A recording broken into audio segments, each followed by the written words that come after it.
শিরোপা জয়ের রেস নিয়ে যখন ইন্টার মায়ামি আজ মেজর লিগ সকারের মাঠে নামে তখন তাদের আত্মবিশ্বাস ছিল আকাশ ছোঁয়া। আগের ম্যাচে লিওনেল মেসির জোড়া গোল এনে দিয়েছিল দলের শিরোপা, কিন্তু টরন্টোর বিএমও ফিল্ডে সেই আত্মবিশ্বাস যেন এক মুহূর্তে মাটিতে মিশে যায়। মেসি শুরুর একাদশে ছিলেন না, তার জন্য দলকে একটু কষ্ট করেই পথ পাড়ি দিতে হয়। ম্যাচের শুরু থেকে টরন্টো আক্রমণাত্মক ফুটবলের প্রদর্শনী দেখাতে থাকে। একের পর এক আক্রমণে মায়ামির রক্ষণভাগকে করতে হয়েছে প্রতিরোধের কঠিন পরীক্ষা। প্রথমার্ধে গোলশূন্য অবস্থায় খেলা শেষ হলেও টরন্টো বারবার মায়ামির গোল মুখে হানা দিয়েছে।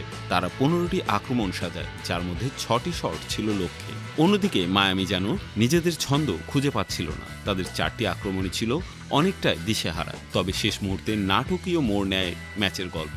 ম্যাচ যখন ড্রর দিকে এগোচ্ছিল তখনই আসে সেই মোক্ষম মুহূর্ত। অতিরিক্ত সময়ে তৃতীয় মিনিটে লুইস সুয়ারেজের নিখুঁত পাস থেকে লিওনার্দো কাম্পানা মায়ামিকে এনে দেন স্বস্তির একমাত্র গোলটি। পুরো ম্যাচের ব্যর্থতাকে যেন এক মুহূর্তে ভুলিয়ে দেয় সেই গোল।